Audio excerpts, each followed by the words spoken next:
Hello YouTube. Today we're going to discuss the circle of fifths and kind of how that works on the mandolin. I want to invite you to subscribe to the channel if you didn't already. I hope you find things that are up here useful. If so, you could even reach out to me for some Skype sessions. You'll find a good email on me in the description of every video that I put up. So, the circle of fifths can feel a little bit intimidating, and you might even have managed to put it in a category of things that only would apply to more advanced improvisational approach to music, and that isn't the case. We can learn a lot from it, kind of simplifying it. A lot of the content you find on YouTube where you see the circle and the letters written in that circle and all of these very interesting symmetrical patterns that happen and ways that you can use it. That's all really cool. You should check that kind of content out as well. But as far as playing a circle of fifths tune, we have a few of those under the bluegrass umbrella that make great vehicles for learning to play the circle of fifths, but also the mentality of arpeggiating a chord progression as it goes by. And not even that, but just applying things that we know in the right amounts of musical space. So to start out with, your mandolin is tuned in fifths. E is the 5 to an A is the 5 to a D is the 5 to a G. If you haven't ever thought about that, if I'm playing a G scale, 1, 2, 3, 4, 5, or a D scale, 1, 2, 3, 4, 5, we're tuned in fifths, and I like using that E, A, D, and G. Some of you that are familiar with the channel may remember way back using those notes for note identification on the fretboard, and a cool little drill that we did with that.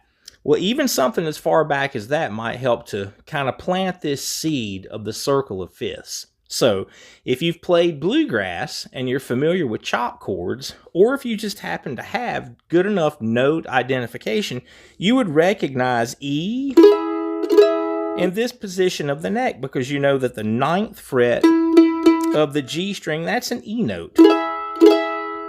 Okay, from that E to an A, just like if we were coming up the open strings, our A would be here as a chop chord. You would think of your pinky playing that E note. For right now, just this shape is the most important part.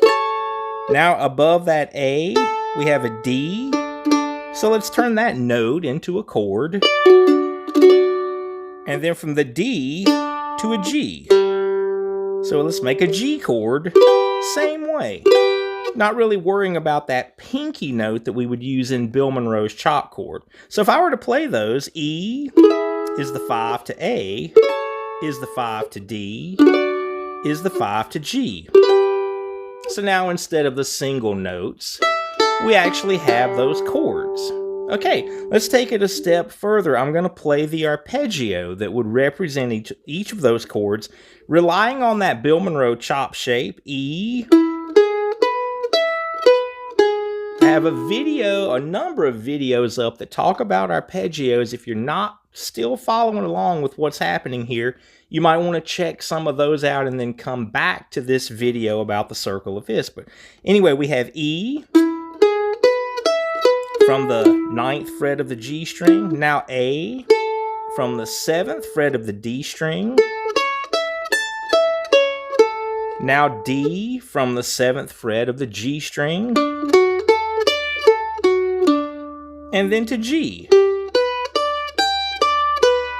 starting on the 5th fret of the D string. So with these arpeggios now,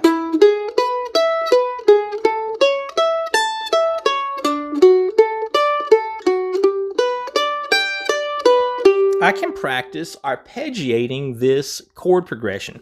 These are exactly the same chords that the B part of Bill Monroe's Rawhide goes into. Some of you have probably memorized that tune, but perhaps never thought about improvising over that particular section, especially with the tempo that it can be played at times. A great example of this chord progression at a more manageable tempo is the old standard "I Know What It Means to Be Lonesome." A lot of times played, again, really fast, sometimes in the key of B. I know there were some early recordings of Third Time Out doing it in B when Terry Balcom was in the band. But for today, for using that tune as a vehicle to kind of work on the circle of fifths, each one of these chords gets an 8 count. So if we were counting along, starting on the E, 1, 2, 3, 4, 5, 6, 7, the A, 4, 5, 6, 7, 8, the D, 3, 4, 5, 6, now the G.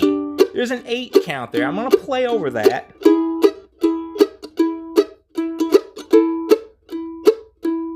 Eight count on each chord. So now imagine, if you will, I like to refer to this as arpeggio flashcards. There's an E being held up for an 8 count. Then we have an A for an 8 count, then a D, and then a G. And we can start really simple and just play the arpeggio. Let's just use those notes.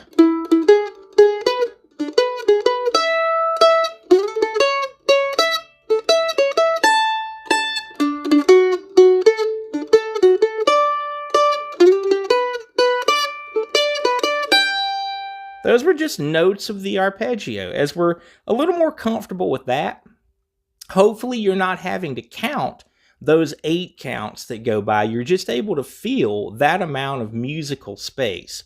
Now, instead of the arpeggio, to give this a little more color, I'm going to apply a closed position blues scale for each one of those chords inside of those 8 counts. This is another thing that, to prevent this video from being so long, if you're not familiar with this, I have a video that's called Closed Position Blues. It's a unique thumbnail with a picture of this blues cafe kind of place that I found online and used in the thumbnail, so you could identify it from that. But that shape, I'll go through it really quick, just with the E chord. If we were to flatten that third, make it a minor, and then play 7, 8, 9, those chromatic notes, then a flat 7 note, which is a D in the key of E, then up to the root note. We could do all kinds of stuff with that shape, and it's right around the shape of the arpeggio. So now as those 8 counts are going by,